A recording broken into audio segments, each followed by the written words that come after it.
Hello and welcome to episode 407 of the Filmmakers podcast. This is a podcast where we talk arrow crafting, from indie arrow crafting to TV arrow crafting and every arrow crafting in between. How to make them, how to get the ends pointy, how to fit them for longbows, and everything in between. What? How to craft them for indie bows, longbows, and everything in between. In our very, very humble opinion, welcome to the show. How are you all? I hope everyone is well. I'm Giles Alderson. I'm Dom Lenoir. And we are joined today by fellow host, but he is our guest today. So we're going to treat him with such respect and reverence as all our other guests. Even though he is robbing us last Saturday afternoon. Hey! He is. I didn't know whether to join in on the preamble. Yeah, you could have that, but I'm trying to be a pleasant guest. Please continue to be a pleasant guest as we introduce the incredible, the amazing, the Robin bastard that is Phil Hawkins. Ooh. Thank you, guys. It's very odd being on this side of the Zoom screen, but it's how we met. It's how we met, Phil. It is how we met. Yeah, it wasn't on a Zoom screen, full circle. Yeah, it was the podcast. Can you remember the episode number? It was early days. Phil Hawkins came on the Filmmakers very podcast. Early days. Yeah, and we became pre-Zoom friends. Pre-Zoom. That's mad, isn't it? It was in person in a podcast studio. Gosh, I remember when we days. used to have a podcast studios. Back in the golden times. The golden era. Times. When we had podcast studios. Yeah. Oh, they were good days. How I missed those days. Those endless days. Those podcast days. Lovely days you good gave song, me. man. Thanks. But we are here today to talk about Phil's brand new film, which we have name dropped many times. We've even done some bad puns at the start of this podcast because he is on to talk about his latest movie, Robin and the Hoods, which stars Naomi Harris, Gwendolyn Christie, and some amazing kids. And most people know about Phil Hawkins, but we should just list off some of his credits so you know, like we would do with a normal guest. You know, like I say, we're trying an abnormal guest is Phil Hawkins. He's a writer, he's a producer, he's mainly a director. His films that he has made are The Butterfly Tattoo, Being Sold, which he shot in 2 days, which proves you can make a feature film in 2 days should you be mad enough to do so. He then made The Last Showing, which stars Emily Barrington, who starred in my film, The Stranger in Our Bed. And he also made For Warriors, his action-adventure movie. And he also made the absolutely brilliant fan film, Star Wars Origins, which is incredible. I don't even want to call it a fan film. I'd say it's a Star Wars original, in my opinion. It's that good. Very kind. But it's true. It's incredible. If you've not seen it, it's a mashup between Star Wars and Indiana Jones. But it's clearly Star Wars, and it's amazing. Over 2 million views on YouTube, critically acclaimed as an epic masterpiece by some amazing people. Probably and me. You could argue that Phil likes Star Wars, judging by the Stormtrooper and the Darth Vader post-mangling mask and the giant Death Star sitting behind him. As Star Destroyer, yeah. I've got the model Star Destroyer that I used for Origins behind me, which is a bit of a... the film was an excuse to buy that toy, basically. To buy that very expensive model. And then I had to go make a film to justify buying it. I love that. But why not? Justified to the wife. Yeah, absolutely. Yeah, absolutely. Who does star in Phil's film, Robin and the Hoods, by the way. She is in it. We'll get to that. But his last film, before Robin and the Hoods, was Prancer, A Christmas Tale, which did incredibly well on Sky Movies, and that was for Universal. And this movie, Robin and the Hoods, is also for Sky Movies as well. Ladies and gentlemen, boys and girls, welcome on the show for the 117th time, Phil Hawkins! Yay! Thank you, guys. It's lovely to be here. It's lovely to actually talk about the film, you know, with not only on the podcast and to our lovely listeners, but also to filmmaking buddies. It was really fun to sit and watch the film with you. That was a really lovely experience. So thank you for doing that and being in the same room with me and doing it rather than over kind of a dry link. That's the thing. We normally, for, especially doing things on Zoom, and especially these days, me and Dom very rarely get to go to the cinema, though we are on Monday going to see Twisters, and that will be next week's guest, Ashley Lee. I know, what an amazing segue I just did as well, by the way. So we're watching that in the cinema on Monday, but normally we don't get to watch them. But one of our good friends, Ruth, with the place where she lives, happens to have a cinema room built in. So we sat down and we watched Phil's film. We sat in the cinema and watched it. Actually, I would correct that. I would say we very rarely get to see good quality indie movies at cinemas. Yes, because it's only the big players that have the means and the panache to pull it off at a cinema screening. But something like Phil's demands it. Yes, that's very sweet. Yeah, I mean, you make something for it's interesting because everyone who's seen it so far says, "Oh, it deserves a cinema release. It deserves to see on a big screen. It deserves to." And I'm just putting words in your mouth, guys. Just repeat this back to me later on. It deserves a cinema release. But it's like we all aim. We don't change the way we make a film, right? Just because we know it's going to end up on a streaming service, or we all aim for that theatrical release, but we also aim for that kind of inverted commas quality. I don't make the film any differently, knowing that it's going to be a Sky original on Sky Movies and like that. You even more so, you try and make it even better.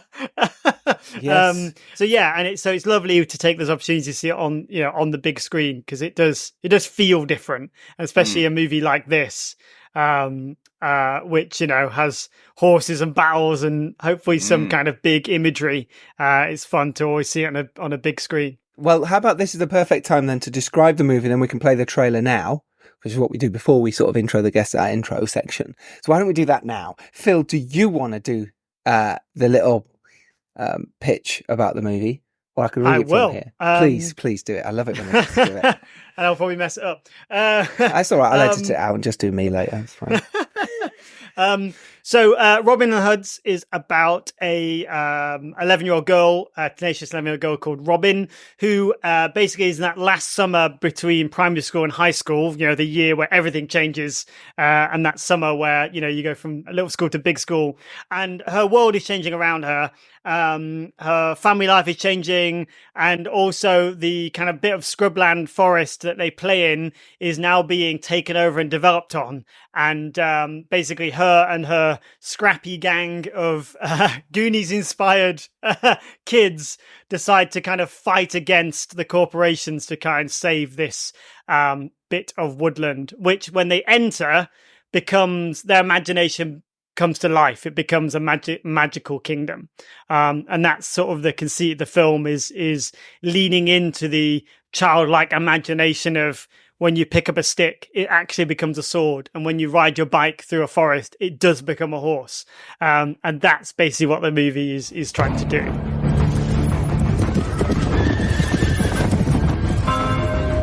Battle stations! I'm Robin, leader of the Hoods.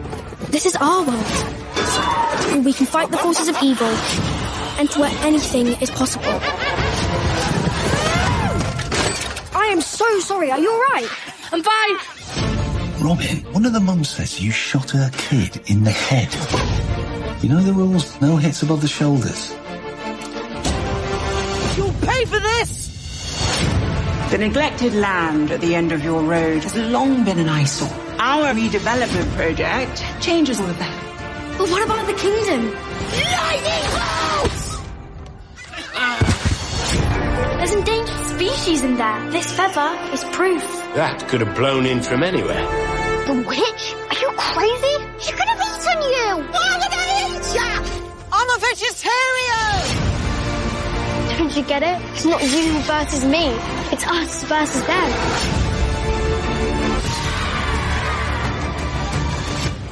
Sorry, could you chuck us the ball back, please? Just hearing that little phrase there about the last summer before school. I mean, just conjuring up those images of like that period in time when, there was nothing to think about. There was no bills. There was no rent. There was no like career goals. There was just going out and playing with your friends every day of the summer.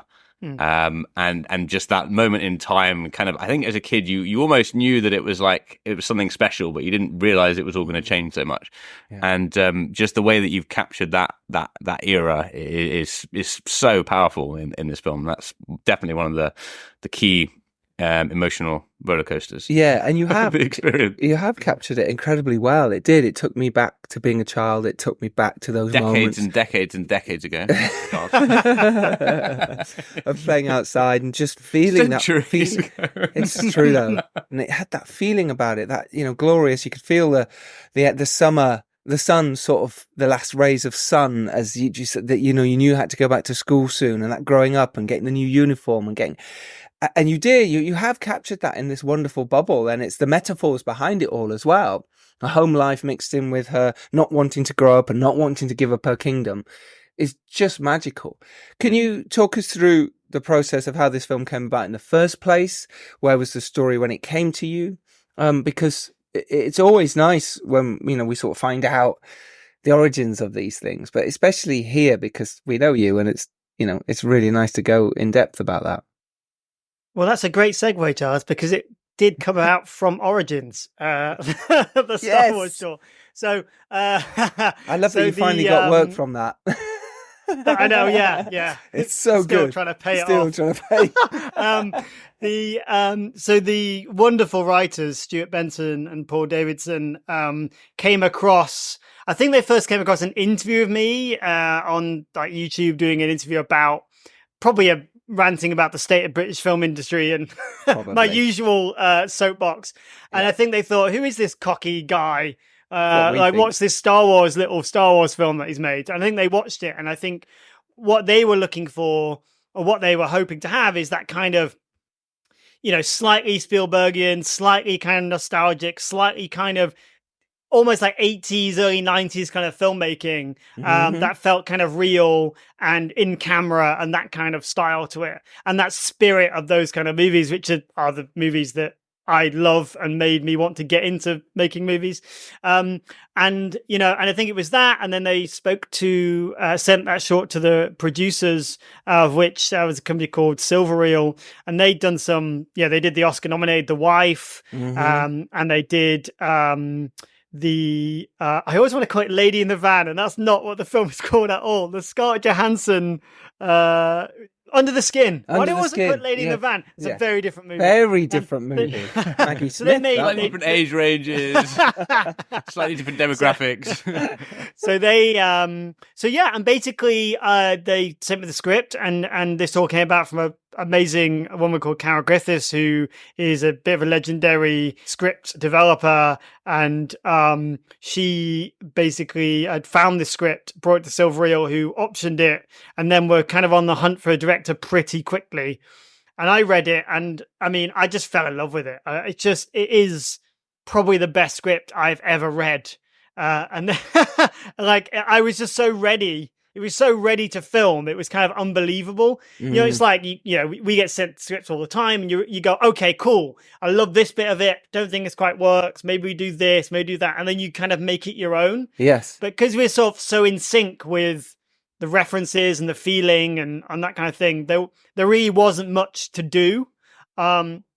So when we did and that's testament to Carol and the writers and stuff, like they'd really nailed it. Yes. And then obviously instantly the first thing, because you're like, I really want this, and they're probably talking to amazing directors, because they're a big company, and I knew that they were after some pretty punchy names to do some of it, so I very much felt like the kind of scrappy underdog going in, and so on my kind of pitch meeting, I usually go into these things, obviously, with, I love this about the script, but maybe look at this. And that's a way for the producers to understand, your mindset and the way you're going to tell the story and your angle on it.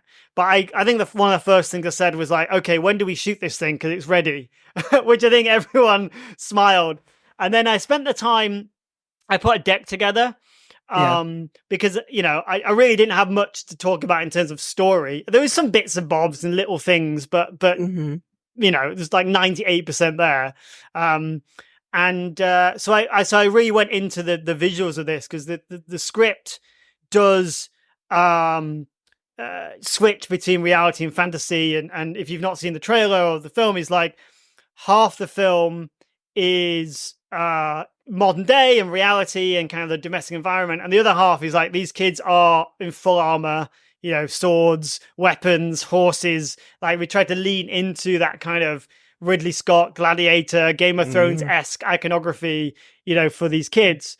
And that was my pitch, basically. I said, and probably what you were talking about before, Giles and Dom, was that is your whole world at that age. You know, playtime is serious, and you take it seriously. Yes, and it feels life and death at time. You know, it feels like that. And I was like, we need to really. This can't be some kind of Monty Python sketch, kind of fancy dress version of this world that they're in. This needs to be absolutely 100% authentic to that game and to that imagination, that world. And isn't it clever or fun or exciting to be able to pull those worlds together and be able to transition seamlessly, hopefully, between reality and fantasy? So we do see bikes become horses, and we do see sticks become swords, and we do see drones become eagles, and all this kind of stuff. Yeah. And this is all in the script. You know, these are all lovely ideas that were in the script.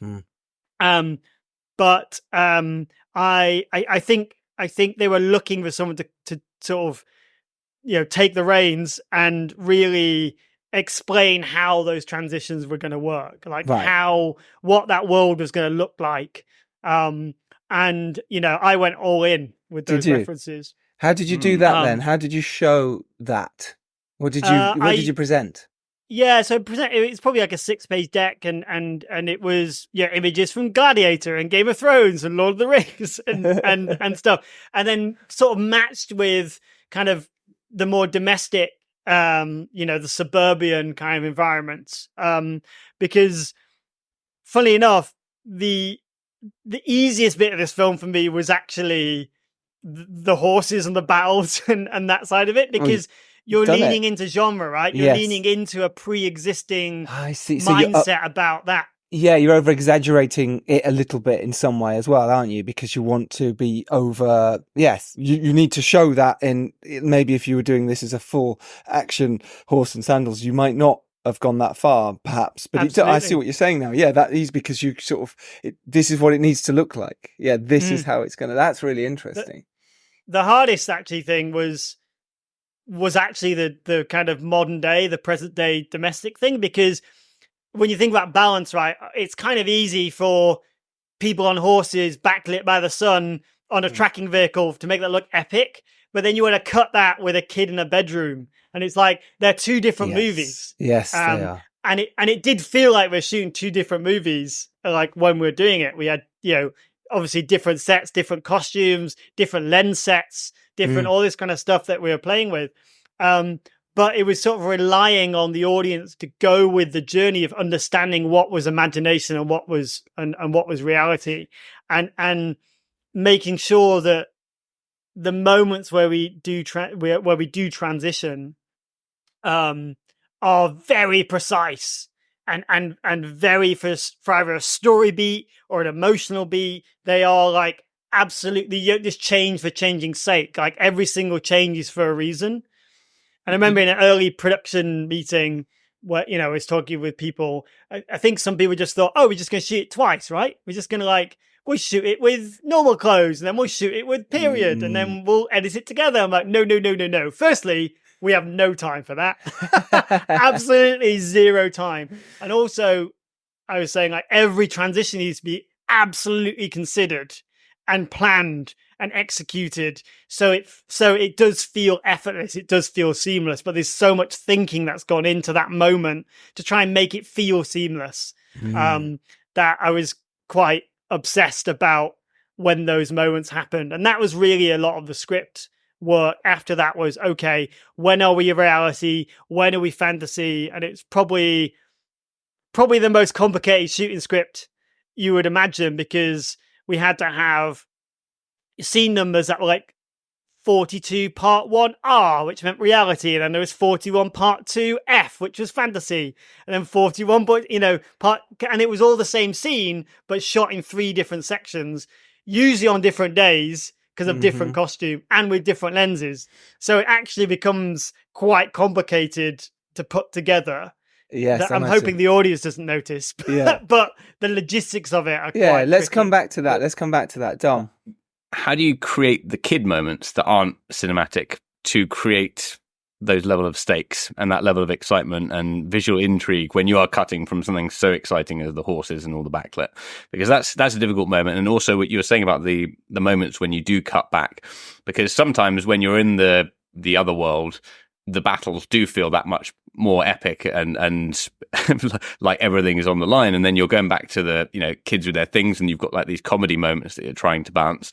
It's a very difficult juggling act with that not suddenly feeling like lower stakes or, just kids playing around. So how did you balance those things? I think firstly, I'm relying on the audience of, it's a family movie, right? It's not just for kids, not just for grown, it's for everyone, and trying to balance that of like leaning into the idea of playing imagination and the power of that. We all understand that thing. We all understand that you get a cardboard box. It could be a car, it could be a rocket ship, it could be anything. Okay. So, and that's what I was saying earlier about those, the moments you transition have to be for a reason, because if not, they're just so random that they don't connect. So I'm usually doing it for humor, usually doing it to kind of subvert what you think it is. And usually that has a humorous reaction because it's in contrast to what you've just seen. Like if you've got a wizard that's charging a massive, staff with a big lightning bolt, and he fires it with huge passion and it flips and it's just a beanbag and a guy gets hit and he's like, that becomes funny because of contrast. And that became really kind of powerful for that. For you kind of to fall in love with these kids, really, and fall in love with the game and understand that, yes, it's a game, but we understand that, yes, it's also high stakes for them. And it's one of those things that on paper you think that seems like a complete contradiction, but because you are involved in these characters and their world and what they're trying to do, I hope that the charm of it makes you just enjoy those moments. So the charm and the humor actually, in a weird way, is raising the stakes in the kid portions, and then you're going back to the battles, and then the battles, it's what you're seeing on screen, feeling fully realized and terrifying, and like medieval battles. And for the audience, not seen the movie yet or not seen the trailer, but like we do have who is this audience that hasn't seen the movie? What are they doing on the podcast? We do have like 50 kids running with swords and shot on drones and the horses and stuff. Like I really tried to make these battle scenes look as big as possible just with kids. Yes, and you did, and maybe that's something. Is that what you were saying in your pitch meeting? Because this is, I think, what's really important for our listeners is to know how you got the job. And just to reiterate, I'm getting ahead of myself. It's fine. It's exciting. I know. So Stuart and Paul had the script with Claudia, and they saw your Star Wars Origins, and they recommended you, right? You went in for the meeting, you pitched it. Seems like you were pitching really well based on what you were going to do. What do you think it was that won you the job? Because it sounds amazing. What you're saying now makes me go, yeah, I want him to have the job. Yeah, he knows what he's talking about. Was there anything, obviously you could read the room as well and it felt right, but just to help our listeners out there who will be in these situations or about to be, or what do you think it was that made you get the job? I think it's probably, commitment.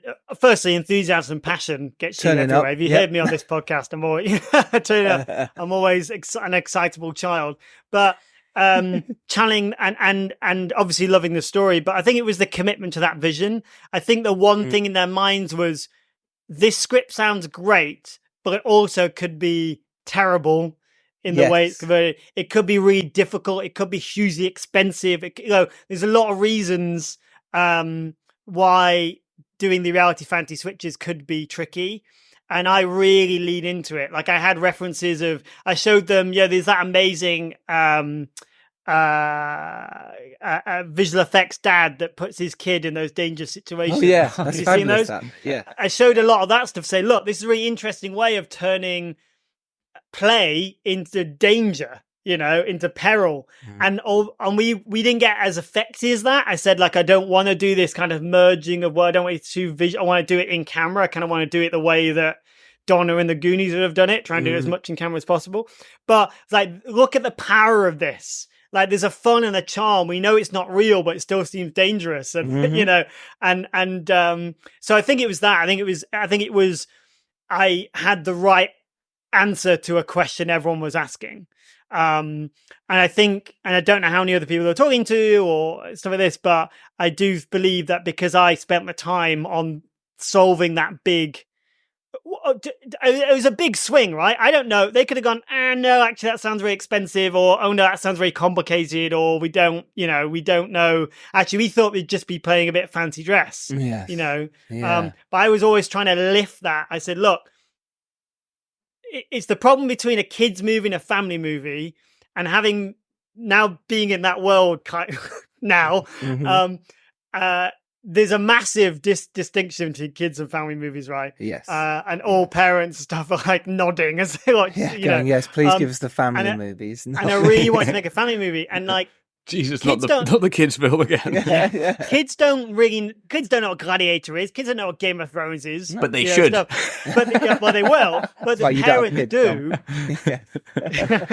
But the parents do. And I'm like, I'm trying to deliver a production value that they would expect, that actually feels surprising in a family movie. Especially with kids. I don't think people expect to see kids going actually with axes and swords in a PG. And so I was always trying to lift the production value as much as possible.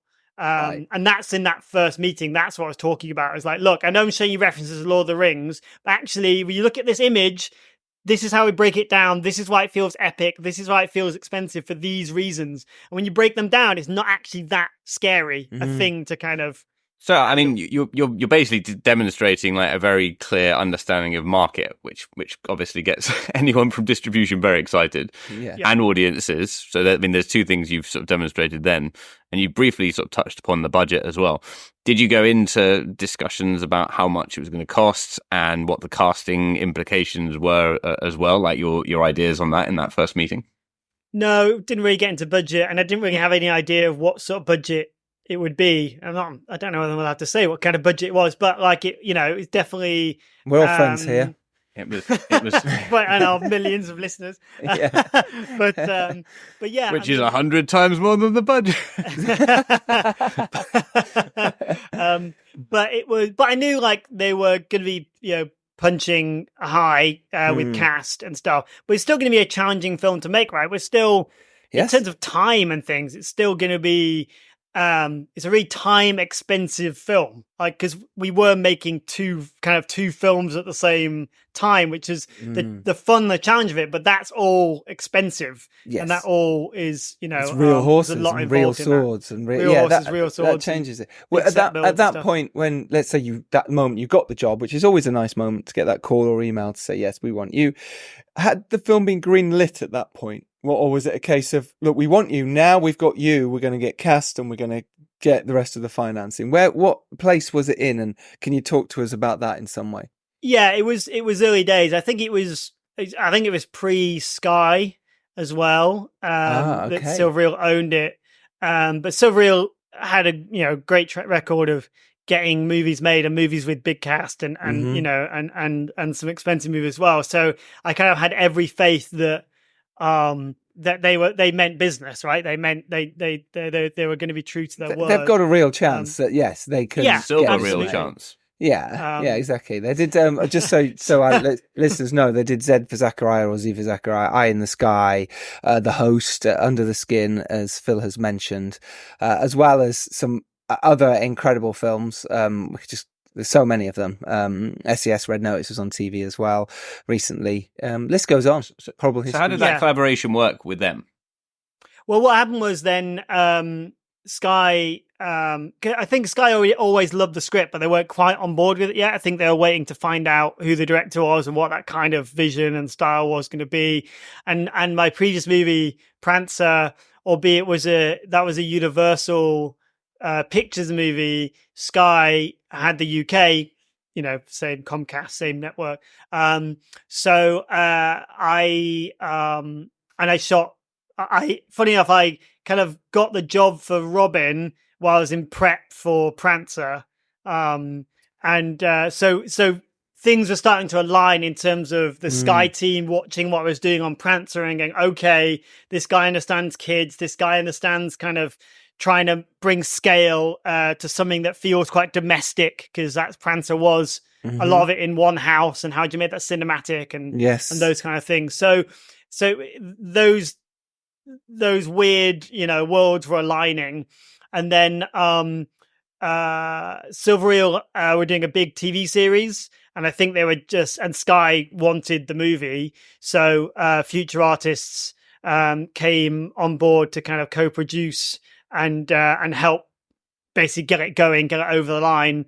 And that's how that kind of co-production thing happened. But I was already on board by then. So it's just sort of like going into a meeting going, here are some other producers need to pitch to and explain everything you've explained to us. Yeah. Like, hello, more producers. Yeah, pitching again. Still me. But that was great, because they're very can-do. They made a lot of moves with Sky. They know what kind of the taste of Sky is, and I was very excited. The taste of clouds.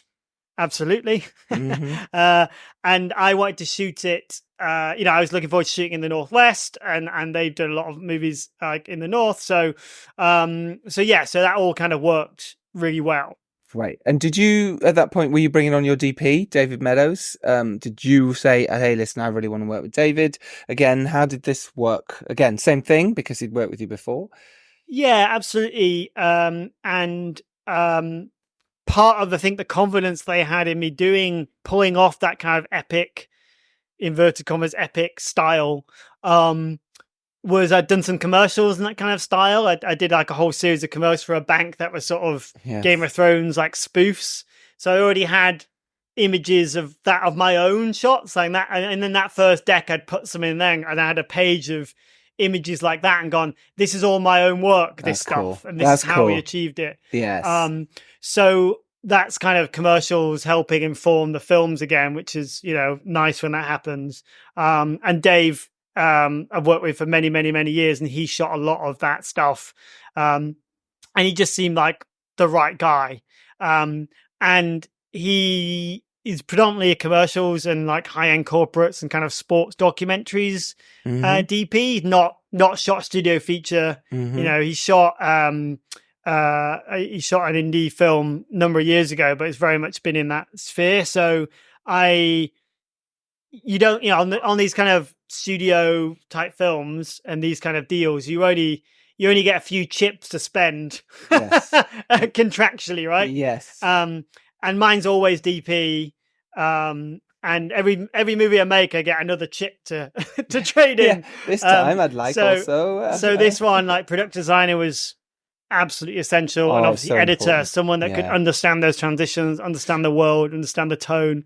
So I was very, very keen on having specific people, for them. Was it difficult to get a DP that from the commercial world? I mean, I think this is something that maybe slightly lower budgets than yours. Not that yours is like ludicrous, but it's a very healthy budget. Is it something that how do you get across that transition? Because I think indie films with commercial directors, it can be like a real stumbling block because of expectations, what they're used to, and especially in terms of time and equipment. How did you sort of navigate that? I was just very adamant that this was the guy. I was able to, and obviously Star Wars Origins, he shot that. And I was like, look, if you want me to do the thing that I do, these are the people that help me do that. It's not just me, right? I am a part of this big team. I know this sounds really wanky and textbook, but like genuinely, I can't do my stuff unless I have these people that do that stuff. And if you want a success, this success of this going to run on the time that we had, which is insane, with kids and with animals and all this stuff, then I need people that I can lean into that I've already got a shorthand with. And they totally got it, right? They totally got that, like, wow, we're getting a team of people. Again, this is why I'm excited to shoot it in the Northwest, because and a lot of people that I worked with on commercials over many years, and also on my indie features, even on Being Sold, the film shot in 2 days, I was using a lot of the same crew on this because they all understood what I was trying to achieve. And look, Dave's super experienced, right? Like, and he's not like a commercials DP that takes 16 hours to light a leaf. Like he's shot some amazing stuff of him. He shot an amazing documentary in Saudi called Jude, which is basically him and a guy and a camera and something else. And that stuff is stunning. And it's him and a reflector, So I knew going in, and this was said to producers, like, this guy can make things look good in 30 seconds. That's such an important skill, though. Like it really is from crew is to be able to deliver top stuff when you have time, but also to deliver top stuff when you don't have time, and to know when to compromise and be able to be like, okay, yeah, we can get 3 lights up in 10 minutes. We can get something that's going to work just for this shot. Absolutely. And I think also on Prancer Christmas Tale, I worked with a DOP called Giles Oldham, and that was his first studio feature. It made a lot of amazing shorts. And that was shooting in Romania in COVID with a foreign crew, and there was some big setups and thing, and that works beautifully. So I think that also helped inform. So look, I did this before with a DOP and it looked great. So like this time shouldn't be an issue, and it never was an issue. He understood it, he got it. He met with them and did his own deck and his own images and all that stuff, and it all worked well. And he's also the nicest guy on the planet, so you can't say no to him. yeah, there is that. So you're at that stage now. Then is it casting? So was anyone on board at the beginning, or was it now? Because you've got 2 fantastic names in this film, and then some other brilliant UK actors as well in here who just aren't necessarily household names. Plus your lead. My lead. So Darcy Ewart, who was the lead of Prancer Christmas Tale, it just so happened that she was like the perfect age to do this movie. And my worry was that because we had to shoot in the summer, and not just for weather, because that's totally unpredictable, but also because of school and all that stuff.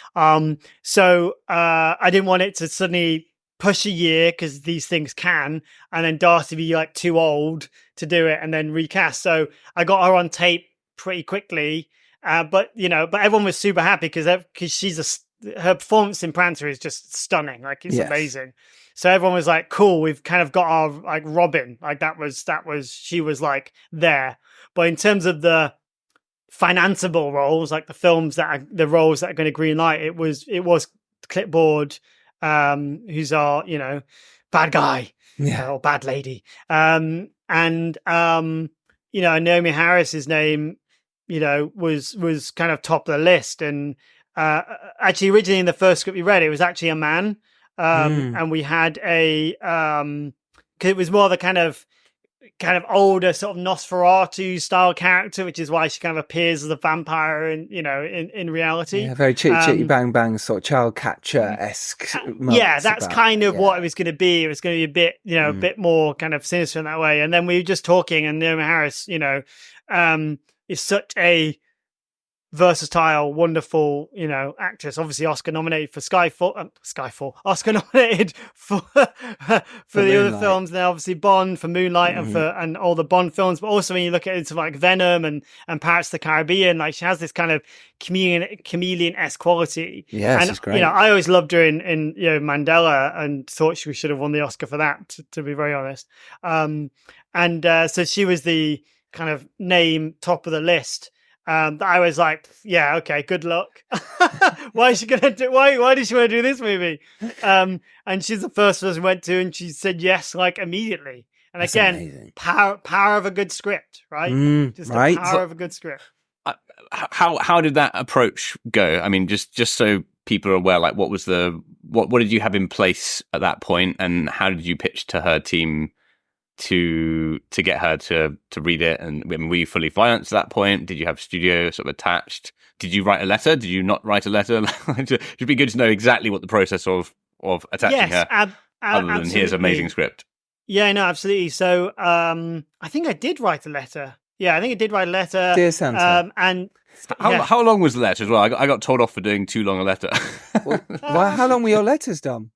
They're like 2 pages. They're like, that's tell me all one. right. I was like, I think mine was 2 pages. Yeah. Depends what you've got to say, right? Depends what the character is and all that. I think no one should ever tell you off for writing too much. I think that's a bit unfair. But I also think if it means something and what you're saying is correct, it's not waffly shit, about yourself. It's about them, the character, and what you want them to do within that. That doesn't matter how long it is, in my opinion. But anyway, so yours, Phil, was about 2 pages. Yeah, it's a couple pages, and also I think a lot of it was about tone and about ambition and about, because again, from the outside looking in, you're like, oh, it's a kids movie about Robin Hood. Oh, this sounds exciting. It's like, oh, do I want this in my career for my Oscar nominated talent? But we definitely had Sky on board, so there obviously there was the money to make the offers, and it was real. It was real. It was real. Yeah, it was a real thing. We had dates. This film was going, albeit contingent on that person saying yes, but that's the dance, right? But that is the dance. Yes, it's always the dance. This film is going if you say yes. If you say yes. Yes. And if you don't say yes, then maybe it's not going to happen at the level that we want it to happen at, if at all. So, sent a letter, and then it was just kind of, you get on the nervous Zoom call, right? Where you're like, okay. So you got the letter kind of work. In all intents and purposes, she wants to do this, but now it's mine to ruin. Till she meets the abnormal director. Till she meets this guy. Yeah. This guy. And I think I'd probably sent my original deck, or maybe I'd had a refined deck of it. Yeah, I definitely did, because I do these things called like visual Bibles, and the one for Robin is probably like 70, 80 pages long. Wow. Wow. Can you share that with us? I mean, I know me and Dom can see it, but I meant the public at some point in the future. Yeah, our listeners. possibly. Yeah, okay, because that would be I'll go through and check it's all. Yeah. All it is basically, especially with this film, it was like, our film is this, but not this, right? Yes. Okay. Our domestic environments are this, not this, right. and also in terms of color, tone, texture, lens choices, how you shoot battles versus how you shoot domestic environment, how transitions work, different transition ideas and techniques. That's probably 10 pages of it, of which you've probably used a few of them, but I kind of went down, and then then everyone gets that, like all the HODs, anyone that needs it, to go like, and I did a lot of like AI, art for this as well, because it's really hard to find good references of kids in battle scenes that don't look like fancy dress or kind of LARPing, like it was trying to get that epic image before I'd shot it. So you're AI welcome, everyone, that you can now just take screen grabs from my movie. Yes. Thank you, Phil. But, so there was a lot of that, and it was kind of this costume and this kind of, this is what I think this character looks like. And look, I become obsessed, and I love this stuff, right? I absolutely love it. And it's a way of me figuring out ideas as well. And it can answer a lot of questions further down the line, for HODs of stuff, like certain questions don't actually have to get asked, because they're like, no. What defines the HUDs are kind of organic tones and part of the forest, part of the woods, and they're all kind of hopefully natural fibers and materials, whereas the knights are supposed to be metal and shiny and different in color, and so all that stuff is kind of answered in that document. And Naomi got that full 70-page document. Yeah, it kind of grows. Not only she got a 2-page one. It might only be like 30 pages at that point. Oh, and that's it kind of grows as I do it. She's like, oh God, I've got to read all this before I talk to him. but I think it for her, or any talent coming on, especially a film like this, is not to put me on a pedestal, but the vision of the film is really important, because it is about imagination.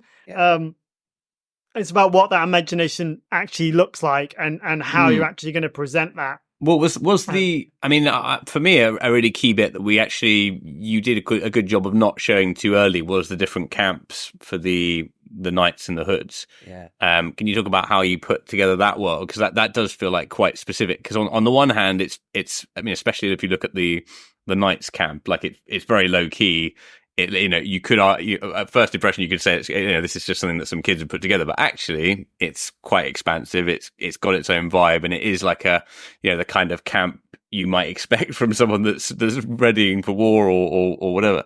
So that was a really interesting bit from the design that seemed really important to the story and the world building. Yeah, funny enough, the Knights plaque was the hardest thing to find.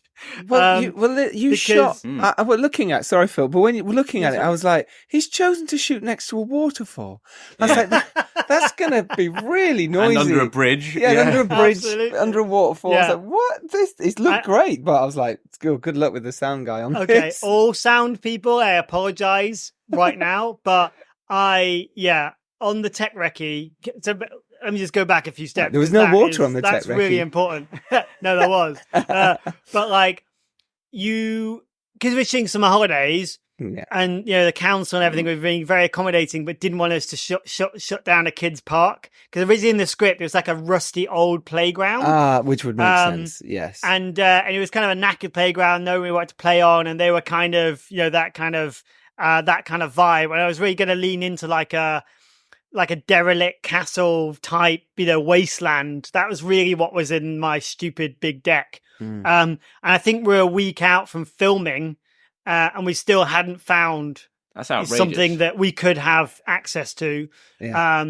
And I think there was a idea of desperation of like, I think the unit base has got a concrete bit. Should we put a swing on it? I was like, no. That is not the movie we're making. Okay.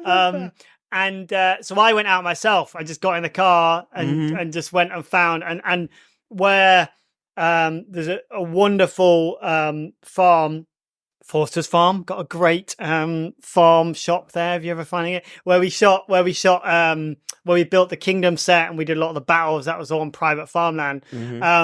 I was just hunting around on Google Maps and stuff to try and find something, and there was this lake, and I was like, "Wait, is that a bridge or something? Is that like what is that? Some sort of viaduct or something?" And I drove over to find it, to look at it, and I was like, "Wow, okay, it's not a park; it's just a bit of grass, but maybe we could bring something in to find it." And then the idea of doing like a crap skate park that they'd sort of made, kind of then made sense of the armor. I was like, oh, actually, maybe they're wearing, maybe they're kind of shoulder pads and what will become the armor and things like that. And it kind of, and it was like that was a real last minute.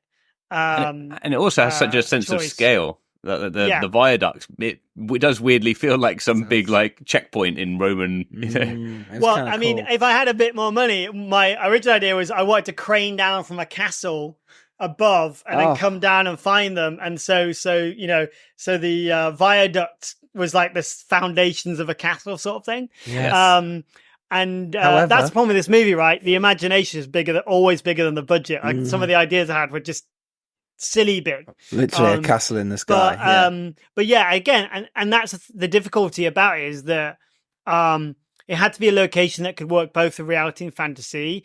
But in reality, it still needed to have a bit of scale, but kind of real world scale. That even though we're in reality and it's all normal, there's still a bit of scale and depth behind it to keep that kind of cinematic vision going on. That's what I was saying earlier about some of those things were the hardest things to kind of find and nail, because I didn't just want it to be any old street. I didn't want it to be any old kind of church hall, because that's the bit of the movie that can really, drop in terms of attention span, in terms of scale, in terms of production value and all that stuff. And that was a hard thing to try and keep balanced. Anyway, yes. So I did shoot next to a running waterfall, of which I got to the tech recce, and my lovely sound people went, "You're having an absolute laugh.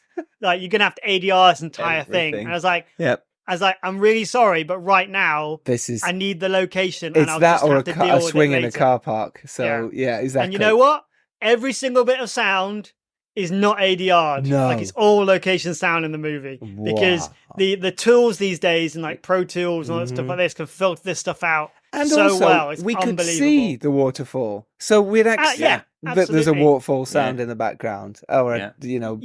And it just adds to the production value of it, right? Who doesn't want a waterfall behind the kids doing a speech? I mean, who doesn't? Well, let's talk about that then in terms of production design, because you mentioned there about finding things, and I think that's what indie filmmakers do all the time. We get these bum choices where someone goes, "Hey, you're filming it there," and you go, "That doesn't work." And I've been on sets many times where I'm struggling to find that location, and then suddenly, I'm walking around after shooting that day and going, "I've still got to find that. Let me go find. And eventually something will pop in your mind and you'll make it work. And I think that's magical. You did that, and actually, it worked really well for the film. You adapted. But let's talk about your set in terms of the actual where Robin and the gang are, the place the hood they don't want to leave, that is the battle at the beginning, which means everything to them. And Sivo Gluck, I imagine, is your production designer, right? Yeah. He, like, that stuff in the forest was that there was in their heads, the imagination of where they were on top of those wooden bridges and planks, and I literally, as soon as that shot panned round past the trees to see it, or whether the kids were running towards it, I went, "Oh my God, I want to play on that." It looked incredible. Talk us through the design of that. Even the adults. Did you get to go on it? Yeah, absolutely. Of course, because everyone directing on it. But I mean, run around. I think everyone found a reason to want to go on the swingy big rope bridge. Yes. Sivo and his team. I mean, I am absolutely in awe of what they pulled off, for the budget and what they had, because Sivo was, we had Dave, but Sivo was and I never worked with Sivo before. And we, funny enough, went for a, like we have, Dom, went for a stomp in the woods, and just got talking. And talking about stuff, and we went for a big long stomp in the forest. And it's not a euphemism. He's a big huge kid. He's a big huge kid like I am. So we just excited kids going, "What about this? What about this?" And like, what would be the most amazing kind of treehouse fort that you could ever think of? And I really, and the script obviously described this amazing place, but the practicalities of trying to find that and build it and film it, is difficult. And the thing I would say, obviously it looks great, and the design of it's wonderful, and the team that built it just put every single thing they could into making that look amazing. But the real and this is saying this is the real genius, because I need to put kids on it, and as soon as you put kids on, on two steps of a stepladder, they need a harness, and they can't do this, and they can't do that, and they need this. And I was like, oh my God, I'm going to have kids that I want to run freely through this thing, and they're going to be on wires, and I'm not going to move them. They're going to have to paint it all out, and then they're going to end up having to just stand there, and it's not going to be dynamic and stuff. We found a location where it sort of undulates, so the ground rises. If you on that big wide shot, the ground is actually rising towards where the kind of throne room end is. So the rope bridges feel like they're high from where you stood, but they're not. They're actually low enough to the ground that it gives the perception of the you need harnesses. And also the way it's designed in terms of hiding safety wires and barriers that are on camera, but they're like totally within the kind of health and safety limits, to allow the kids to be safe and running on them, and crew and camera and weight loading, all that stuff on it. That's where the real genius is. Like, obviously it's genius, it looks great, but the amount of thought and thinking that went into making sure the angle of the bridge and the height of the bridges and the weight loading of it works so the kids could run free was just amazing. And when it was touch and go whether it was possible, and it was kind of like, have you seen The Bear? Do you know when they come and do the fire suppression test, and everyone's like, "Oh my God, if this person doesn't say yes, everyone's going to be harnessed." And then it was all fine. So there's a real skill in that. So that in terms of production designing, it's not just the look of it. Yeah, and the throne room was a standing set on a soundstage. It was on a soundstage. No way. Yeah. Okay, I thought you might have just built that on the floor in the forest, but actually but after 4+ weeks in the rain and the forest and everything, I think everyone was very happy to go to a soundstage where there was a coffee machine at the end of the shoot. How much stuff did you do in the sound studio compared to what we think you did outside? We were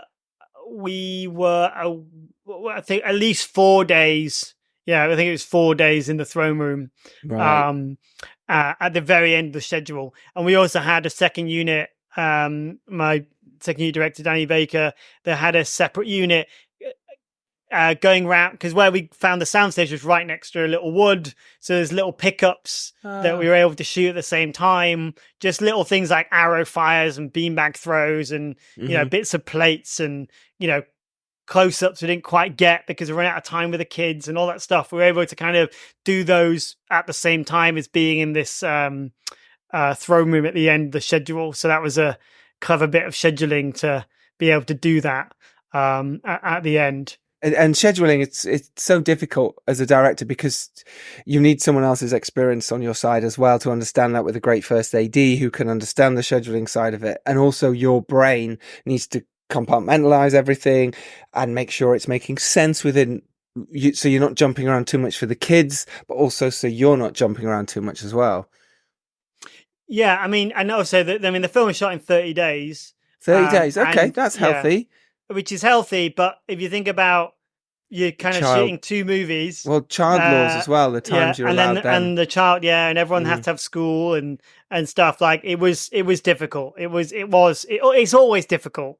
But it was tricky to make all that stuff work and make sure everyone had the, you know, legal amount of school and breaks and all that stuff like that. That's like there's always a huge pressure that as a director you can't fight against it, right? It's just, I mean, we had a day where I had, you know, the battle scenes, for example, we don't have the budget or thing to have, you know, 50 makeup artists and 50 costumers to get everyone ready, right? So you have to bring all the kids in stages, okay? So you've got the kids, you got Group A that starts at 9 and is on set at like 10. And then when they're on set, you got, you know, Group B, 10, they're on set at 11. And then you're on set at 11. And then, everyone needs a wee, okay? Like, you're done. Now it's lunch. Okay, cool. Now you got to get all the costume off. Oh, no, you're back on. Oh, no, Group A, they've run out of time. They've gone home. You know, so like you get this tiny bit. You probably get, I would say, not exaggerating, probably 45 minutes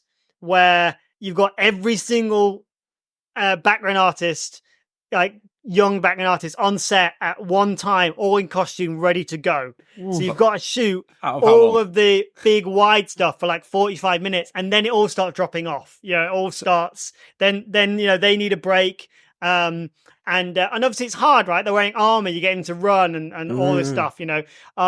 So it had to be this kind of building effect, because then when lunch is over, by the time you got everyone back onto set, you might have a little bit more time, but then Group A is done. They've got to go to school or they've got to go home. They've run out of time. So you've got to really, really plan the days around that kind of window. And anything other than that, you're doing tricks to make it look like there's more people, or shooting smaller bits of the coverage and then waiting for the wider stuff in the middle of the day, and then the short, and then people tail off towards the end of the day. And we didn't have long to shoot the battles, right? We didn't have long to do these sequences. So how did you balance? Because you know, we previously mentioned about horses as well, like having to have your certain horses are expensive, having to have them on certain days. How do you schedule, like, yeah, another thing that you sort of touched upon when we were going through the screener, which I'd like to chat about as well, is shooting all of the kids at once, like in the Goonies, so that you're getting the interactions, which obviously means you can't just cut between coverage and like have one kid doing this while another one's off doing that. So how do you manage those horses and the children in group shots and get any kind of meaningful day where you're not just, you know, disappearing people out of shot? 'Cause I noticed you did sort of rotate in the extras, but every time you did it, you made it convincing. And it didn't feel like, who are these kids? That sounds like a relief, because you showed just enough of the main ones, I think, regularly, that when you see new kids, it doesn't feel alien. Agreed. I mean, it definitely was a budget negotiation with the producers of like, yes, we've got our main, you know, named roles in the script, and then the rest of the script was like, they're with a lot of hoods and a lot of knights, right? But the audience notices when people change around, familiar faces and like. So I said, look, I need a group of core hoods and core nights that are cast, right? These are people that I'm going to audition. These are people that, and a lot of these kids audition for the other roles, you know, so they audition for, you know, for Maya, for Henry, all the stuff like this. Oh, for Glenn. And they were just so great. They weren't right for those roles, but they were so great that I knew that I could put the camera on them in the background, and a really hard job because they have hardly any lines, you know, because they're having to listen and react and do that hard bit of acting, which isn't saying the words, and be present and in the moment. And I needed them throughout the shoot, which I don't think originally was budgeted for, because as soon as they're cast members, they suddenly need the chaperones, need the tutors, need to be in the school, they need the light, you know. So there's an added cost to every single person, whereas the cheaper thing is just to rotate background artists all the time. And for that reason, Dom, I needed to make sure that there were familiar faces backing up, you know. So also because I didn't want to have, you know what it's like, you know, you have a bunch of, especially with kids, right? You have a bunch of kids that turn up, and some of them might not have been on set before. Some of them might be on set, but like, you know, are playing up or not in the moment. I don't understand the movie and stuff. And you're trying to shoot a wide shot and you got one kid picking their nose over there, and one kid that doesn't know what's going on. So I always knew that I could put these amazing young actors who are as good as the main cast, and they're all still mates, right? Like, just because they're called HUD 2, they're all like with this great gaggle of kids. And that's because creatively, I didn't want to shoot coverage on them, right? Like, as I say, like, I'm thinking about movies like The Goonies, and you look at some of the dialogue scenes in E.T. and things like this. Kids are allowed to be kids, and they're not being over-directed. They're not being like, the performances aren't being softened or cut up in coverage. It's like when you see the first Harry Potter, and Chris Columbus said at the time, said it's an absolute nightmare trying to shoot with these kids. I had to shoot coverage and singles all the time. It's cutting away all I the could time. cut something together in the edit. And I was like, no. That's not how I'm going to do it. I'm going to cast the right kids who can do and pull this off. And they have the right chemistry and the right presence, that you can do a wide shot on these kids and you can be looking at any one of these kids and they're in the moment and they are there. And that's, I feel, that kind of what gives it, hopefully, this slightly Goonies-esque kind of feel to it, because I wasn't trying to use lots of singles. Now, that's great because you've got less coverage to shoot, but that's difficult because then you need all those actors on set at the same time, and you can't cheat as much with doubles as you normally would do. And there are some shots that are total cheats, you know, and there's a couple of scenes that are shot in singles because I only had little Dan for a certain amount of time, and then he left, and then I had to have this thing.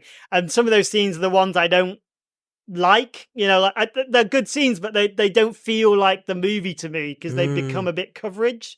Let's talk about that, because you have this wonderful way of, like, you've mentioned Spielberg a couple of times, and he's a huge inspiration for you. And in terms of your shots and how you like to shoot things, it is that, you know, beautiful big wides, moving into a two shot, coming back into a wide. So you're not actually cutting. You have this way, and the cast will move into position. It's a very Spielbergian way, and it's beautiful to watch. However, like you said, you cast brilliantly. But if a kid isn't performing that day, or they're worried about school, or they're not paying attention, or they're tired, or how did you get them all to perform so well? Because like you said, you could look at any of those shots and they're all in the moment. They're all there. They're listening, not like normally someone in the background, you go, oh God, how are you going to cut around them? What did you do? Because it's a massive skill to be able to talk to any actors, but let alone child actors in a way, like you said, keep them being kids. But what was it you did? There's this kind of crappy expression that everyone knows about, never work with kids and animals, of which I do both regularly.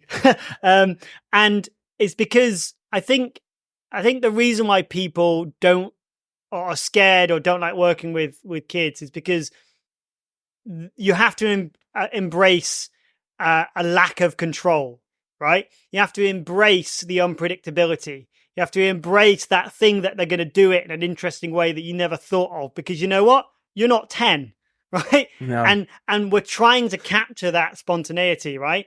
But in order to do that, you need to give them the stage. You need to give them the confidence to to be able to deliver that in the moment, and also to have the agency to come up with that idea like an adult actor would. Like, I'm not going to Naomi Harris and like saying, say it like this, do it like this, or need to smile like this, like, you know, terrible direction. So why should you do that for kids? Right. And I think that's what people forget. It's like, oh, I need to over direct kids. And this is how you end up with this kind of very stagey, very kind of false, superficial performance. Either because someone shot coverage and said, say it again, now do it louder, now do it softer, and it's terrible. Or you get a bunch of kids that love being together, and they're all smarter than I am, right? And they understand the scene, and you've cast it well, and you just say go, right? You're like, let's go. Because I have a high expectation. I talk to the younger actors the same way I talk to the adult actors. Yeah. There isn't a difference. There really isn't a difference between the two. And also, I expect a lot of them, and they rise to the occasion. Right? If you treat them like children, they're going to act like children. If you treat them like actors, they're going to act like actors. And Bruno, who played Glenn, and Gloria played Amaya, they'd never done a movie before. This was their first audition. Wow. And they got a lead role in this movie. Wow. Right? They'd never been on set before. They'd never done it before, right? And they were brilliant because I expected them to bring it when I needed to bring it. And of course we talk about it. And of course there's a whole lead up of we had an acting coach, working with them on the understanding of the scenes, not necessarily at the direction of them, but just kind of the understanding of, what the scenes are about and who they are and that kind of thing. While I was, busy prepping, all the other stuff. So they definitely had a lot of support in that way. And their parents are great at that as well, and all that stuff. So they have a great understanding. So when they get to set, they understand why they're there and what we're doing. And then it's up to me to try and harness that energy in as little takes as possible. So, I know you said it's the same for kids and with adults, but are you sort of mostly talking from story? Like, this is the story of this character. It's really important at this moment in their life because they're just about to leave school, and this is what the scene is, and this is why the kingdom has stakes? Or are you making substitutions and saying, like, this is what, this is like if your friend had left, school for a week and they weren't around for your public holiday? Like, how are you kind of communicating in a way that makes sense to kids? Yeah, I suppose that is the difference in terms of when I say I speak the same, I speak the same in terms of like tone and stuff. I'm not like, okay, I'm not like, going to, but I suppose the language you use is just how me and Giles talk to each other. All the intros. I suppose the language is, as you say, more relatable, more present. I don't like, I spend a lot of time with them. I know where they got brothers and sisters. I know where they got pets. I know what, like, stuff like, so you have a kind of, arsenal of things, to pull out, like when you want them to be sad or when you want to be a bit more excited by something, or just an understanding of what's going in the scene. I don't want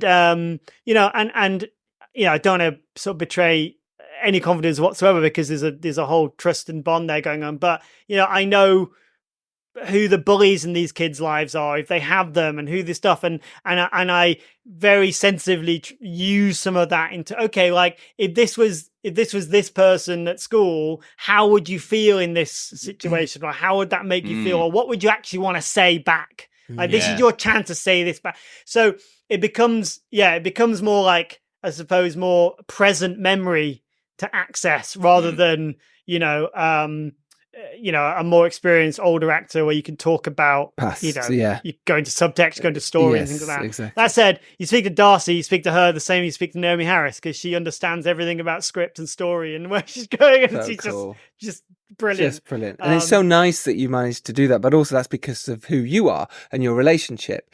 One thing with your relationship, like on set and stuff like that, especially in the past with Darcy, one thing I think a lot of people can struggle with is having your own sense of mental well-being and your own sense of strength when you're on set, and endurance, because it can be really difficult. Hearing you talk now, it's so passionate, it's so amazing, it's exciting. This is just in an hour and a half podcast. You're doing this over 12-hour days for 30 days, and you've got to keep that energy, and you've got to keep talking to the kids in that way, and you can't come in a mood, the kids just be like, well, why is he in a mood?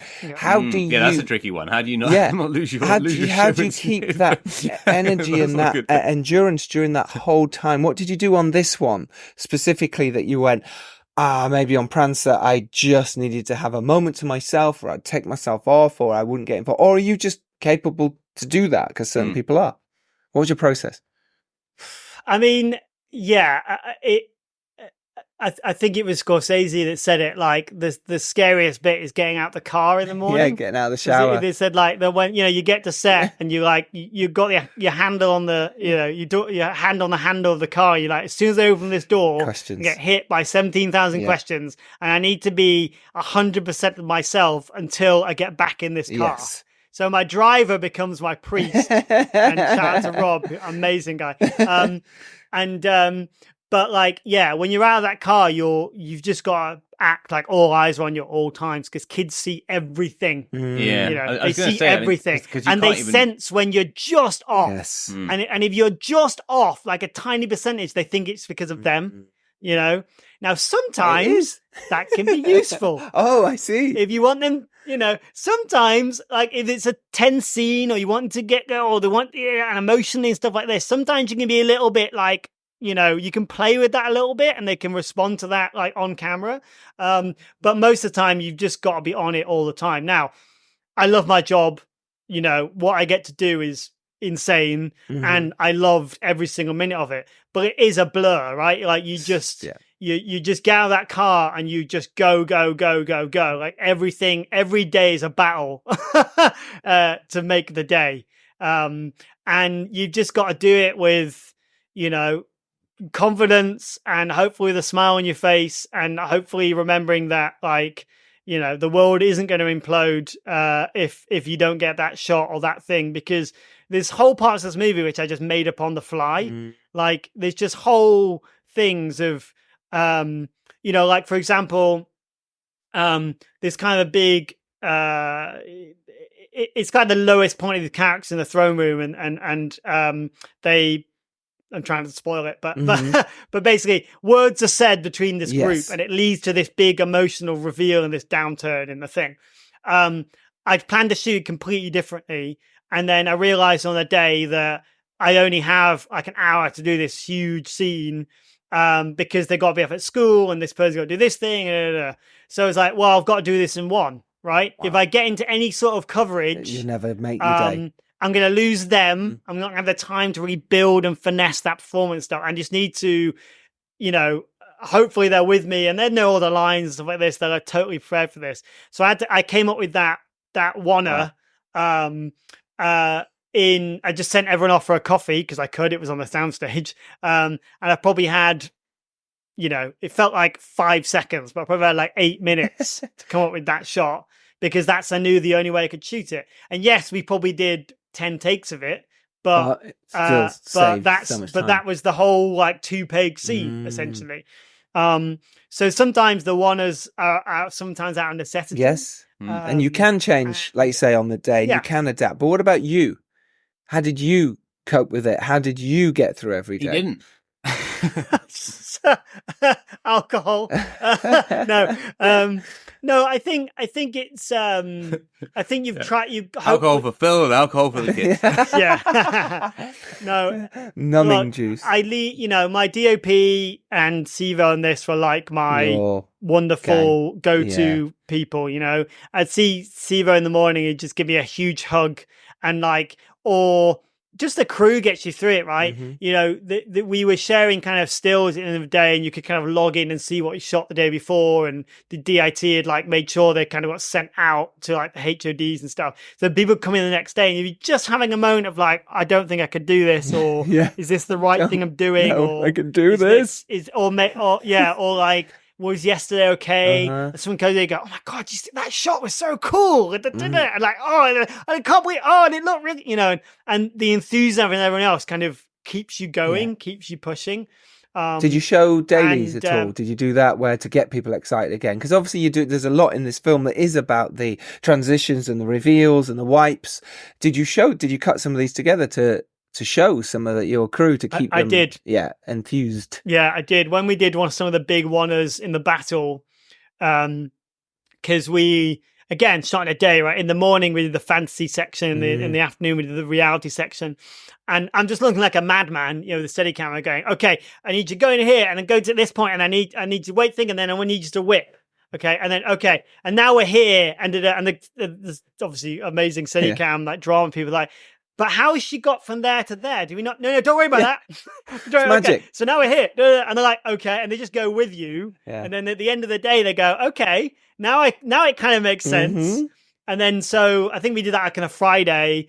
And then on the Monday, like I'd come in and I'd cut this thing together, especially because, it was on a Friday we did this one-er. And then we had a weekend and we came back on Monday and Tuesday. We were doing all the stuff in the Mayor, which was a really high page count. It was probably like 7 or 8 pages a day. It was like crazy. So it was a bit of a boost. So I came the next day and showed everyone that one-er and people were like, oh my God. But also the producers and the studio, and was like, okay, this works. We get this. Like, this is okay. We now understand all that stuff that Phil was going on about. We didn't really. We saw his 70-page document. Yeah, we didn't quite know whether he was going to pull this off, but we didn't know.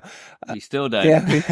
And also it helped cast members joining a little bit later. Yes. I'd shot 2 weeks before Naomi and Gwendolyn and Mark started. Right. So I'd shot loads of stuff in the houses, and I'd also shot a lot of the battles stuff as well. So it was really interesting to show them like a, 3-minute little kind of montage reel of shots and images, because it really helped them understand where to pitch their performance. Like they watched it and went, we get it. We totally get where this movie is. We understand how to pitch that tone. And that was a really great, useful device. And also just gave them a confidence, right? Like they don't know who I am. They've never worked with me before. Like they're nervous about it. I'm nervous about it. We're all like trying, hoping we're making something amazing all on the same page. And I remember, like, I showed it to Gwendolyn in her trailer, and just showed it to her, and she just gave me a massive hug. Like, it's probably the first time I met her, like in person, and just like she's like, "You're doing it, Phil. I know how hard this stuff is." Like, she was on Thrones for years, and they'd spend months doing stuff we were doing in a day. Yes. Slightly different scale, but still the same ambition. Yes, totally. And she's just like, I'm so excited. So how did you balance? I mean, because you talked about tone and especially with the older actors, because it's a tricky bit to get right, and I feel like maybe you gave yourself that latitude with the comedy that you'd set up all the way through being very convincing and very grounded, that you could go a little bit more wild card on some of the older actors. Nothing ever feels silly, but it's definitely like a different tone to the seriousness of, some of the kids' relationships and those kind of storylines. How do you balance that so it's on the right verge of plausibility all the way through, but still keeping that fun? Yeah, I mean, I think it's knowing the audience, really. I think it's obviously there's certain scenes which are just the mayor talking to clipboard, and they're talking about stuff that maybe is a bit boring or goes over the heads of the younger audiences.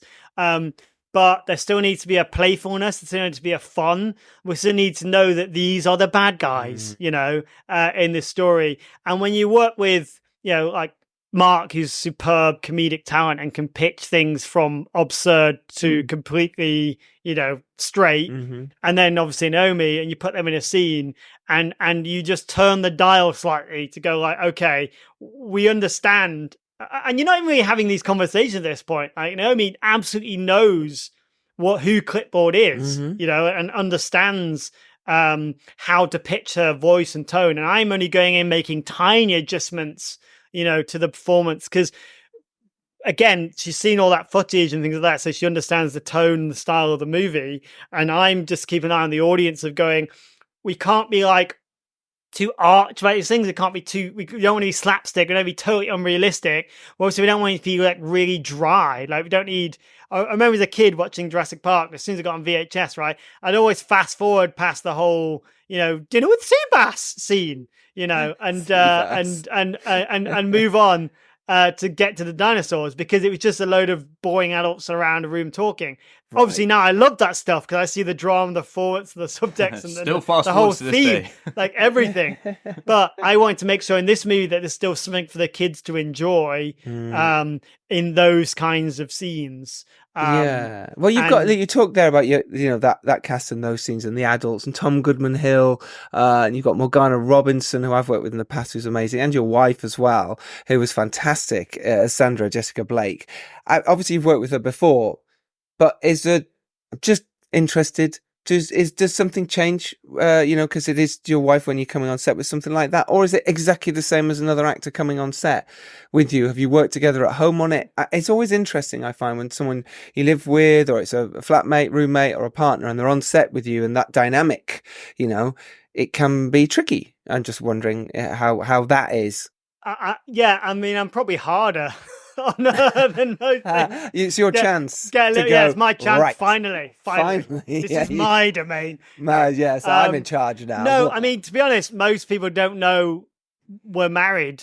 They just, and they might see us at the end of the day. They do now. Like, what? Like, what? Yeah. Thanks, Giles. Look at Phil going off with Sandra. Yeah, I know. The rumor mill. I thought he was married. To her. Yes. But I mean, we don't really. It just, it's just completely like any other actor. Same way of casting, a friend, or an actor you work with a lot, and stuff like that. Like, it's just, and look, and they all audition. I've got a few. Jessica auditioned. Yeah, absolutely. Oh wow. And because she has to for herself. Like, no one wants to just be given something and just be there because you're. Do you know what, Phil? You're absolutely right. You're right on that. When someone gets a role, they don't know the tone of it. They haven't spent time looking at a script. They haven't spent time doing, 6 versions before they send the real one and really getting into the zone and feeling it.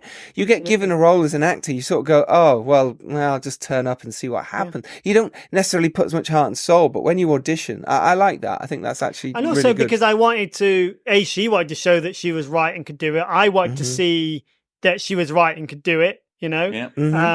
He did the same for Naomi Harris. He's like, not without an audition. Absolutely. Absolutely. And then she sent me a letter, and I was like, okay. Phil, I really want this. A 70-page letter with costume ideas. Like the same, like one of the orcs, is a childhood friend of mine who is an actor, and I knew and always wanted to be. He loves always wanted to be an orc. Tragic thing happened when he was 17. He walked into Mordor in an orc. But like he's on his bucket list is to have prosthetics. He loves fancy movies, really? sci-fi movies and stuff. Yeah. Awkward. Awkward. Yeah, awkward. But like also, and he's great vocally. He's great at physicality, and like he auditioned and got it, obviously. But also I needed someone that I knew wanted to be in the chair for 6 hours.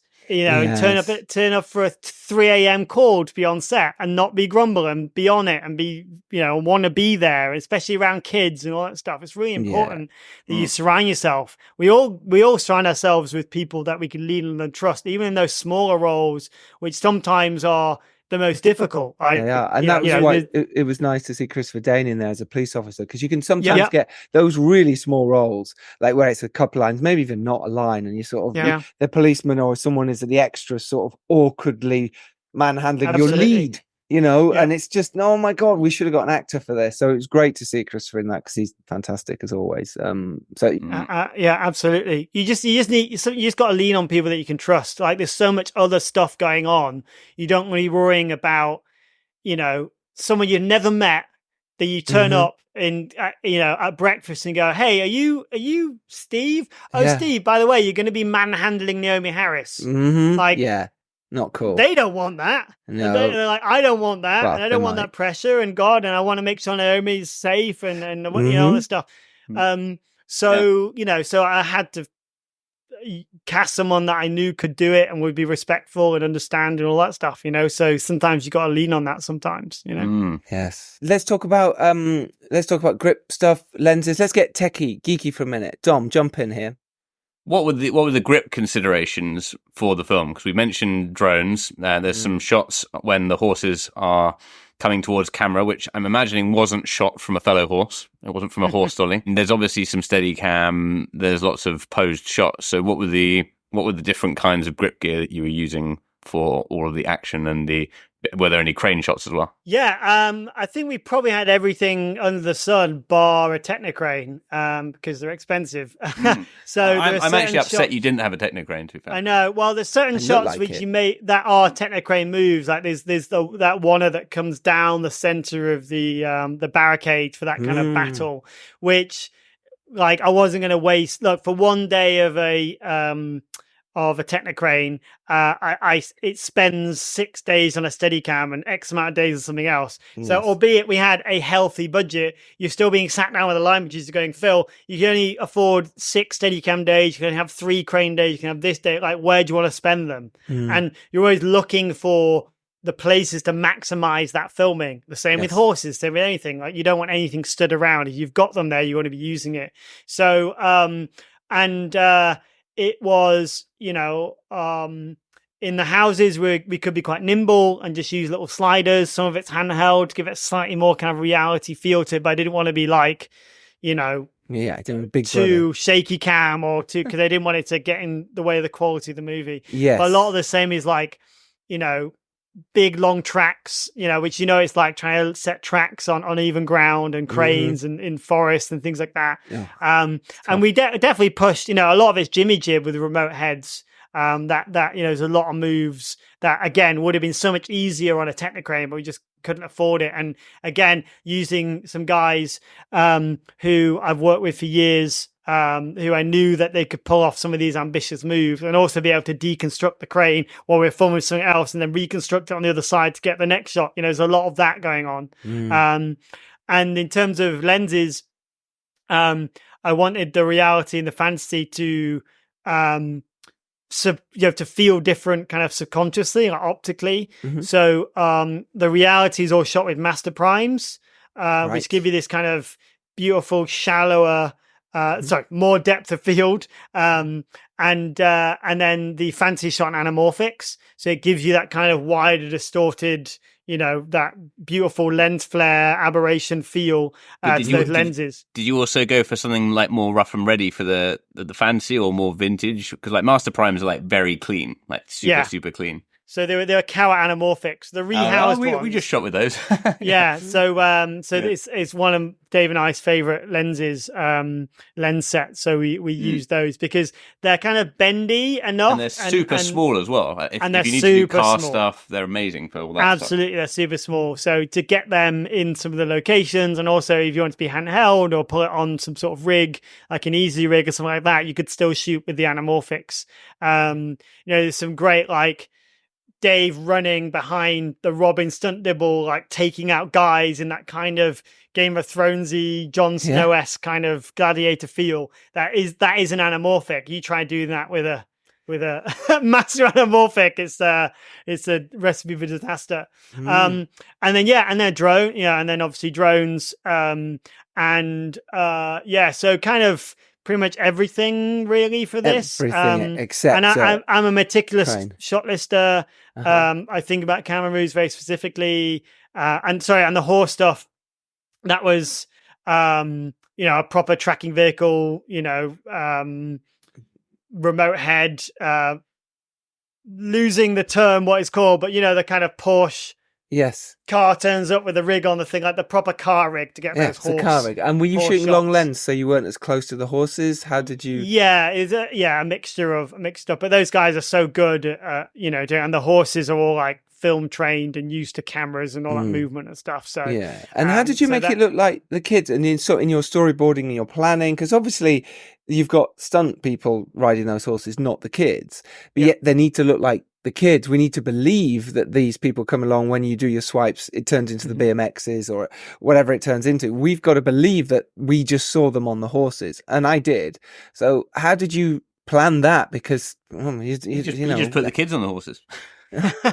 Well, hoods and helmets are our friends. There's a reason why people are in helmets and hoods. Robin and the hoods. Helmets. That's a club, very isn't it? Useful. Somewhere in South London. Very useful.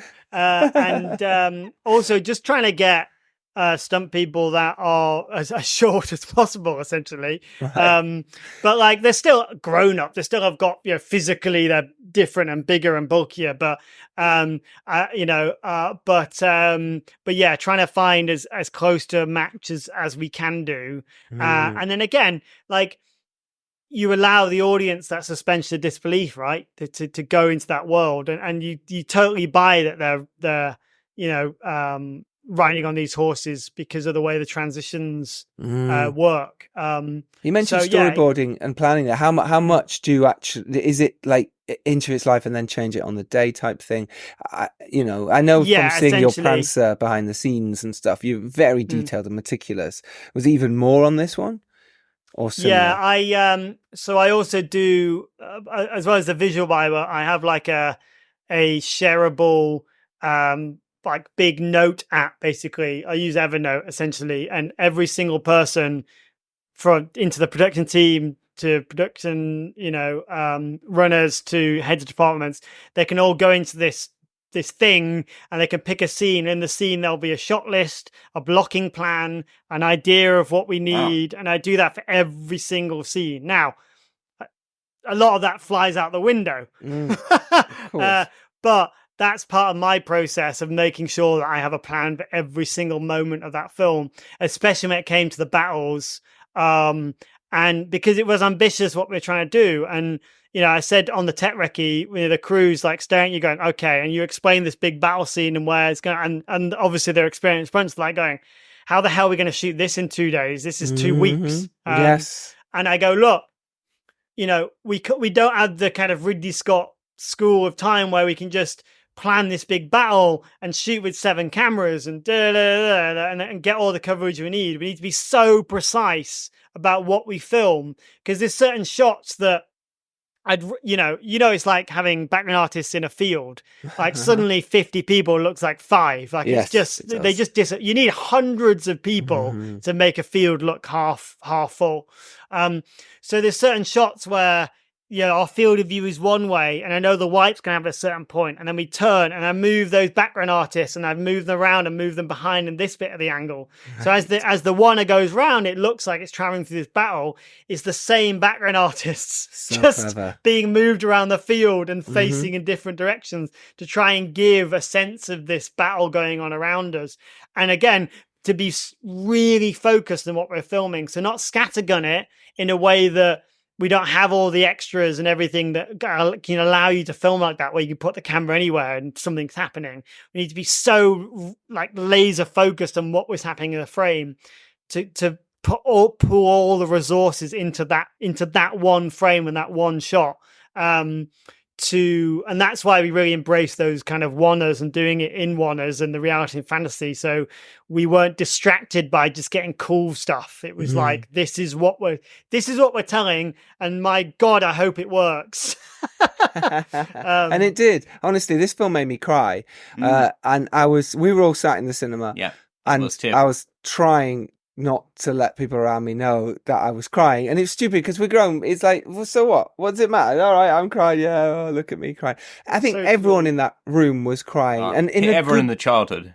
Yeah, because it reminded us of so much stuff, but it was also what this film was saying. The fact that you got all these beautiful shots, and we just got swept up in the story by the end, and it didn't matter. You could have shot this on anything. We believed in what you were doing and the story, and that made it emotional. There's the magic of childhood friendships and like how deep they are, and like something that you never you have friends when you're old, and you have good friends and you have loyal friends, but it's never quite the same.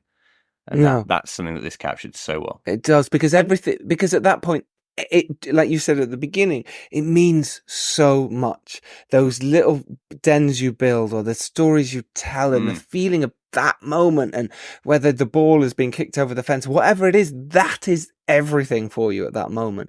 And you captured it. It's captured, and it's stunning, Phil. It really is. It really it got me, and I was so proud of you and the work you've done, and you can clearly see how much work you've put into making this film as well. And it shows. It's on screen, and it's really incredible for you. You deserve so much love. And it's not just an indie film; it's just a film. It's just Thank you, mate. That's really sweet. Which is the highest accolade. I hear it, and now I'm going to deflect because that's what I do when I hear a compliment like that. I think you got a silly face. There we go. The last thing to say. I think for me is like there's something disarming, and there's a real power in innocence, right? And especially in not to get lofty or political, but in today when. Sometimes the smallest voices feel like, they can't, are the kind of most oppressed, right? When you get a kid that stand up against what is fundamentally wrong, and stand up with that kind of confidence of innocence, I think it's really powerful. And and I won't spoil the story, but I think one of the speeches that Robin does in the film, that can speak to us as adults. I feel like that's motivating. I read that, and that was motivating to me to go, yeah, you know what? It isn't right that this stuff happens, and I shouldn't just take this lying down. And just because I'm a grown up and I need to say this doesn't mean I can't say this thing. And if a 11-year-old girl in a movie can stand up and stick it to the man, then maybe we can too. And I feel like that's kind of an important message of the film as well. And that's what speaks to me. It was what the Goonies did. It was their message as well. It was like, we don't want our homes to go, and here it's the hood that they've created in the woods, and it's magical, mate. Well done. It's a real treat, and everyone should watch this on Sky Movies right now. Hang on, what's the date? It's right actually now. Going live. And the 26th of July is when it launches on Sky Movies and Sky Cinema. So literally, it's coming out on Friday. This Friday, ladies and gentlemen, you can watch this on Sky Cinema, Sky Home. And you should. And you really, really should. It's great. Grab your kids, grab your families. It's a family movie. It's brilliant. Or you just fancy something. Or if you just actually want to see how good Phil is, there is that too. God, you can watch I'm going now. See how good this damn man is. Can you talk about this when I've left, like a guest has left, and then you do this talk we normally after. Would, wouldn't we? Yeah. We normally would, yeah. but we're I'm doing not here it anymore. here. Yeah, absolutely. It's fantastic. Well done. If you're lucky enough to rise up, you, chaps. Like Phil is, and do well, it is your duty to send the arrow flying back down. Perfect. Thank you, everyone. We will see you next Tuesday, as always. Dom, thank you very much. Thank you, Giles. Thank you, Bill. And Phil Hawkins, our esteemed host and guest, thank you so much for joining us on this week's episode of the Filmmakers podcast. We couldn't not do this, of course. Robin and the Hoods, incredible. Well done, Phil. Thank you. Okay. Oh, I didn't. Are we doing an intro for this or not? No, we did it. I missed my Robin Hood anecdote about my wonderful childhood where I got a bow made from nothing. Wait, do it now. Okay, do it now, Dom. Oh, no, not on note to end on. So when I was a kid, loved Robin Hood. Had my eye poked out. I'm sure some people know about this backstory. No, I don't know about this. Had my eye knocked out of its socket when I was like 8, and I had a patch, and it was Robin Hood because I loved Robin Hood at the time. And we went up to Nottingham Forest. We did all the museums. We had the jousting competitions. You did this with one eye? Yeah. Well, I didn't do jousting with one eye, but we did the family holiday thing, and then we went into the forest, got a yew branch, cut it down, and you have to soak it because it's poisonous. And I basically had my own bow made for me with the real wood that you'd had from a longbow. And then I, funnily enough, used it on my first feature film 20-something years later in an arrow scene, and it still works. That's so fun. So that's a nice little roundabout to my love of Robin Hood coming back to this. Oh, what a nice patch of your life. Oh yeah. That's a good one. Yeah. Wait, let's go back to this eye. Your eye was hanging out of its socket. Yeah, so it got basically the orbit underneath the eye got basically broken. So then the eye had nothing holding it in. So I was basically holding my eye in with my hand. Tremendous fun. Oh my gosh. Yeah. What did you see at that point? Could you see 50%? Did you not turn around and look inside at your brain? No, well, I'm joking, obviously. Yeah. So there we go. That's amazing. Okay, there you go. Lovely story to end on. Yeah. Right. Take care, everyone. You're all amazing. Be inspired by this. Bye-bye. Bye-bye. Bye-bye, everyone. Take care. We will see you next Tuesday, as always. Bye, everyone. Bye-bye. Bye. There's a new way to Sweet Green. Meet Wraps. Handheld, hearty, and made for life on the move. With bold, chef-crafted flavors, fresh ingredients, and over 40 grams of protein, they're built to satisfy without slowing you down. Try Wraps today in the app or at order.sweetgreen.com. Available at all participating locations.